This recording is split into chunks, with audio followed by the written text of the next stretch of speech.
penche sur l'histoire de Rennes-le-Château. À part Sonnière et son église, le problème est vite résolu. Trafic de messes, vente de timbres, trafic d'alcool. Tout ceci se passe sous la surveillance du diable que beaucoup se refusent à appeler Asmodée, le démon du jeu et de la luxure, mais surtout le gardien du temple de Salomon. Qui le premier a évoqué ce nom et d'où lui vient cette révélation? Gérard de Sède, dans le trésor maudit de Rennes-le-Château, nous parle d'Asmodée sans plus de détails. Dans cet ouvrage apparaît aussi un autre abbé, un autre village et surtout un autre livre. Beaucoup plus passionnant celui-là, puisque supposé codé par ce même Gérard de Sède. Il nous explique que ce codage est basé sur des calembours et sur la langue des oiseaux. Franck, peux-tu nous en dire un peu plus sur ce sujet? Très certainement, bonjour. Très certainement, le livre de Gérard de Sède, Le trésor maudit de Rennes-le-Château, a été édité en 1967. Et donc, à partir de ce moment, Gérard de Sède nous a fait miroiter que le livre de Henri Boudet, il en parle que très succinctement, mais il nous fait miroiter que le livre de Henri Boudet est codé. Mais alors, il nous parle de calembour, de tant de choses dans ce genre. Oui, moi je veux bien, c'est bien beau, mais il y avait certainement une autre façon de coder ce livre. Et il est codé d'une autre façon. Alors bon, Gérard de Sède nous affirme que c'est bien codé comme ça. D'autres gens, style Didier Oudinot, dit aussi que ça a été codé d'une autre façon. Il explique encore une autre forme de codage. Moi j'en ai une autre à expliquer, que je vais vous expliquer au cours de cette vidéo, comme tu le sais. Gérard de Sède, déjà, il nous parle, bon, enfin ça j'en traiterai après, mais il nous parle d'Asmodée aussi, qui est dans l'église de Rennes-le-Château. C'est peut-être par ce biais qu'il a pu éventuellement déduire que ça avait un rapport avec le trésor du temple de Salomon. Donc, il a fait une assimilation à Asmodée, et c'est certainement une de ces possibilités par laquelle il a pu. Et il y a un autre document donc, qui s'appelle le Sceau-Pêcheur, dont je vous parlerai plus tard, qui traite du livre de Tobie.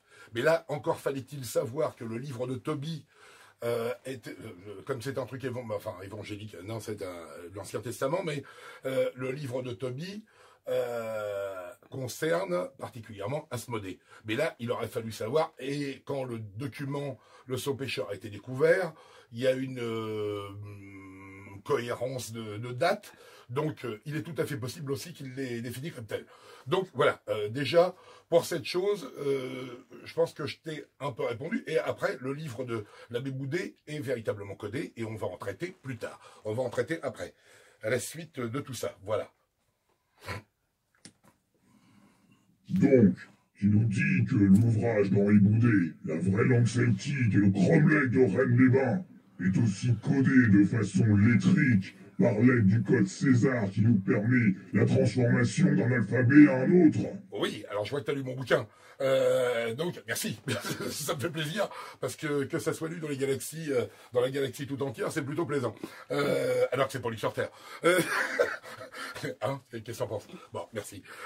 Et donc, oui, alors, il y a un code lettrique. Alors, après, il faudra que vous vous reportiez à toutes les vidéos que l'on a pu faire auparavant avec Anao, avec Tato et d'autres personnes, la petite Ponette et autres, parce que je traite du départ du codage. Et donc, ce départ de codage, j'ai découvert par le biais du druide, donc la permutation lettrique d'un alphabet à un autre, donc il en ressort le HB, et le HB sont les initiales d'Henri Boudet. Donc à partir de ce moment, on a un début de codage. Alors après, je vais expliquer la suite, donc pose-moi d'autres questions, ça devrait rouler. Mais ce codage, dans quel but a-t-il été établi? Dans quel but a-t-il été établi? Alors, comme tu te souviens, je parle de la transformation la plus importante, qui est la carte de Henri Boudet, Rennes celtique, qui se retranscrit en alphabet lettrique et et avec une transformation électrique, avec le HB, par le biais du HB du code César, comme je t'avais, bah, tu l'as lu d'ailleurs, par le HB du code César, nous donne You can find my hill. Donc, vous pouvez trouver ma colline. Donc, ce qui nous donne une première piste pour la recherche d'une colline magique ou détenant des informations très intéressantes. Donc, ça peut éventuellement être le lieu d'une tombe, d'un trésor, du Graal, j'en sais rien, ou de l'Arche, peut-être. Donc, à partir de ce moment, cette transformation électrique nous donne les premières indications pour pouvoir continuer la recherche, pour aller plus loin, parce que c'est une histoire, on dirait un tiroir, qui nous emmène d'un endroit à un autre, et on ne peut pas sauter une étape, sinon c'est pas la peine. On perd toutes les données. Donc voilà pour la suite. Pose-moi d'autres questions, ça ira bien. Donc cette méthode de codage n'est qu'une mise en bouche pour la suite du travail. Voilà, une mise en bouche. Alors, qu'as-tu trouvé de si important qui change la conception même de l'histoire de Rennes-le-Château? Bon, alors ça c'est la suite. Alors, si tu veux, la chose la plus importante de tout, c'est que à partir du codage HB, donc Henri Boudet, donc les initiales d'Henri Boudet, nous pouvons le faire cadrer sur un autre document connu. Un autre document dont tu vas nous parler après, je crois. Et donc, à partir de ce document connu, on arrive à révéler une partie du nom, une partie uniquement du nom d'une personne, ou d'une entité, on dira, présente à nos châteaux. Donc, à partir de ça, pose-moi d'autres questions, je vais peut-être t'y répondre. Donc, ce saut pêcheur serait un élément primordial oublié de beaucoup. Il établit un lien indéfectible entre Rennes-le-Château, Rennes-les-Bains, la vraie langue celtique, Asmodée et le trésor du temple de Salomon. Ce qui peut expliquer énormément de bizarreries régionales. Ah oui, effectivement. Ben oui, tu le soulèves, c'est bien. Alors, les bizarreries régionales, quelles sont-elles? Sur le lit de la marquise d'Oppoul, a priori, d'après certaines photos que j'ai vues en pas mal d'années, il se présenterait un sceau de Salomon. Le sceau de Salomon... pas mal. C'est le Covid. Comme vous voyez, le Covid ne se communique pas que par la voie buccale ni nasale, aussi par l'oreille. Mais bon, ça c'est dans d'autres galaxies, donc c'est embêtant. Hein. Ça va? Ça va? T'es pas mort? Bon, ça va. Et donc ça roule. Donc je continue. Donc, je disais que le sceau de Salomon se retrouve aussi à l'abbaye d'Alette. Il est représenté de façon assez fréquente dans la région de Rennes-le-Château. Donc, on se demandait pourquoi, mais maintenant, on a certainement la réponse. On peut faire une assimilation au trésor du temple qui a certainement été déposé dans la région, que l'abbé Boudet nous communique par le biais du codage de son livre, par la présence d'Asmodée, comme tu le soulevais tout à l'heure. Ça va ça coule pas trop? Ouais, tu veux un mouchoir? Et donc, à partir de cela, nous avons donc la présence de tous ces éléments qui nous donnent certainement une réponse par rapport à tout ce qui a été communiqué depuis et supposé sans jamais pouvoir l'expliquer. Et ce qui va nous faire une relation avec le sceau pêcheur dont tu me parlais tout à l'heure. La relation, quelle est-elle? C'est que le code Boudet va sur le code de la disposition, enfin sur le code, non c'est pas un code là, c'est sur la disposition des lettres en vrac, les 64 lettres en vrac sur le pourtour du sceau pêcheur, qui, quand on les transforme par le biais du BH, c'est-à-dire l'inversé du HB, nous donne un début de mot. À la place de UMG sur la ligne haute, UMG, LN, YY, nous avons le ASMEE qui apparaissent. Donc, on a une apparition partielle d'Asmodée. Et donc, comme le sceau pêcheur traite enfin, c'est une transformation d'un élément du livre de Tobie qui sort de l'Ancien Évangile, enfin de l'Ancien Testament, pardon, Là, il faut que je mette un pense-bête.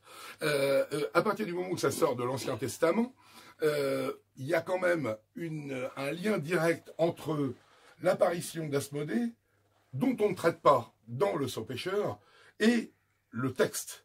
Donc, il faut suivre les préceptes de ce qui est expliqué dans le Sot Pêcheur pour pouvoir comprendre la suite. Donc, voilà. Quelle idée t'a traversé l'esprit pour associer la VLC au Sot Pêcheur? Eh bien, quelle idée m'a traversé l'esprit? C'est en écoutant, en regardant des textes diffusés par Johan Netchakovic de Radio Château, qui nous parlait de 64 lettres, tout simplement. Et quand j'ai entendu 64 lettres, j'ai commencé à réfléchir à la chose en me disant, mais 64 lettres, est-ce que ce ne serait pas le titre de l'abbé? Et là, j'ai regardé, et ça allait à la vraie langue celtique et le cromlech de Rennes-les-Bains, par l'abbé H. Boudet. Et ça s'arrêtait là, et ça nous faisait 64 lettres. Et c'est à partir de là que j'ai fait un rapport entre les deux, et que, en réfléchissant, je l'ai apposé. Et j'ai trouvé l'endroit, la disposition, et les doubles lettres de bébé correspondaient au enfin au UMGLNYY, donc au YY, le bébé, quand il était apposé, il s'apposait directement sur le texte. Donc j'ai commencé à le disposer, et c'est à partir de là que j'ai commencé à comprendre qu'il y avait le nom d'Asmodée qui apparaissait. Alors là, il n'apparaissait plus parce que j'avais mis le texte du titre, mais ça me donnait d'autres choses. Et donc, j'ai commencé à rédiger le texte en vertical. Putain, j'y étais plus. En vertical. Et à un moment, en écrivant, j'arrivais la vraie langue celtique et le cromlech de Rennes-les-Bains par l'abbé H. Boudet Tagala. Et ça se terminait donc par bain sans S. Et ce qui nous donnait 63 cases. Ce qui nous faisait donc 63 cases comme dans l'église, dans la tour, où il y a 63 pavés, plus un marqué, ce qui nous fait un rapport à 63, et qui nous donnait le texte que quand on l'appose et on le transforme deux fois en le descendant, en suivant les préceptes même du Sot Pêcheur, on le couche une fois, on le retourne deux fois, et là, on a un message qui se diffuse. Donc, après l'application du texte, du titre de la FLC, un premier vrai message se diffuse. Tu as aussi trouvé le complément du nom d'Asmodée. ah oui. Comment se traduit-il? Et pour nous donner quelle preuve? Alors, après disposition, justement, il en ressort un message. L'ange Baal a volé le Graal et l'Arche. Donc, déjà, c'est déjà une preuve. Enfin, c'est une preuve.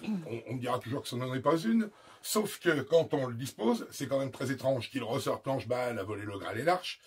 Mais j'ai trouvé le complément. Et ça, le complément, c'est beaucoup plus intéressant parce que le OD, je ne le trouvais pas. Sauf que quand j'ai réfléchi à la chose, en disposant justement ce texte à cet endroit, le LA correspond au OD. Et donc pas avec les lettres primales du Sot Pêcheur, pas avec le UMGLNY, mais avec le LA. Le LA de Parlab. Parce que là, c'est Parlab, le UMG LNYY, pardon, se retranscrit à Parlab. P-A-R-L-A-B-B. Et ce P-A-R-L-A-B-B, le LA est compatible numériquement, décidément, t'es bien touché, est compatible numériquement avec l'autre. Il y a un écart de 10 lettres entre les deux, entre le LA et le OD. Ce qui nous donne, donc on peut écrire OD de Asmodée. On a pu le message originel qui découle du titre du texte, sauf qu'on s'aperçoit que le OD n'est composable avec la transcription du LA au OD uniquement par un codage. Et ce n'est pas n'importe quel codage. C'est le codage EB. Et donc, EB, Edmond Boudet, le co-signataire de l'œuvre de Henri Boudet. donc celui qui a signé la carte. Donc, quand tu le retranscris de la même façon que les initiales de Henri Boudet, HB, BH, là c'est EB, Edmond Boudet, et Boudet, Edmond. Et quand tu le mets comme ça, sur 153 possibilités, il n'y a qu'une possibilité, qui est celle-ci, et ce qui nous ramène aux initiales de Edmond Boudet. Donc, on peut écrire le titre, enfin le nom d'Asmodée par le nom de Henri Boudet uniquement, et enfin par les initiales BH et les initiales BE. Ceux qui nous composent le nom d'Asmodée par les initiales du prêtre et du notaire. Oui, c'est un notaire. Et donc, à partir de ces deux initiales, ça nous les présente comme étant les gardiens du temple de Salomon à la place du gardien Asmodée. Donc, qu'est-ce que ça veut dire? Certainement qu'ils surveillent le trésor depuis chez eux ou depuis leur contrée, enfin dans leur contrée, pour pouvoir surveiller véritablement le fait qu'il ne soit pas trouvé. Donc là, les gens qui se considèrent comme étant les surveillants ou les gardiens de ce trésor ne le sont pas. C'est très embêtant pour eux, c'est dommage, c'est bête, mais c'est comme ça. Voilà. Mais alors, que peut-on en conclure? On peut en conclure quand même qu'il a été diffusé un tas d'informations erronées. Il y a eu beaucoup d'informations débiles. C'est compliqué à dire parce qu'il y a eu tellement de choses décrites là-dessus que tout a été dit, sauf ces choses-là. Donc à partir de ça, on en conclut ce qu'on veut. J'ai trouvé une chose avec un code, une réalité, une vérification tout à fait possible. Vous prenez vos stylos, le tout c'est de vous armer de stylos, de patience. Vous mettez sur le code HB, qui est un code d'une simplicité enfantine, c'est d'une connerie mais à bouffer du foin. Donc à partir de ça, si vous voulez vous armer de patience et de quelque peu réfléchir véritablement au sujet, au lieu de vous branler sur des tas de vidéos à la con, vous vous rendrez compte que il y a une véritable réalité et tout ce qui a été dit avant, c'est un peu bidon, c'est un peu borderline, parce que là vous pourrez vérifier par vous-même, contrairement à plein d'autres affirmations faites par des chercheurs. Merci.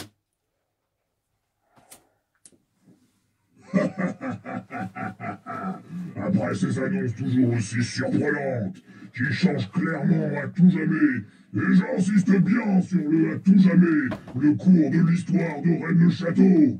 Car oui, depuis 1967, les questions sans réponse, les affirmations erronées de la part de pseudo-chercheurs en carton, entre parenthèses, ils se reconnaîtront. Ces derniers ne se distinguant que par leur pédanterie d'universitaires, dédaignant toute théorie autre que les leurs. Voici, mesdames, messieurs, la conclusion de ces 8 ans de travaux. À titre personnel, j'ai un message à adresser à tous ces chercheurs. Ce n'est pas une fois qu'on a chié dans son froc qu'on serre les fesses. À très bientôt, je l'espère.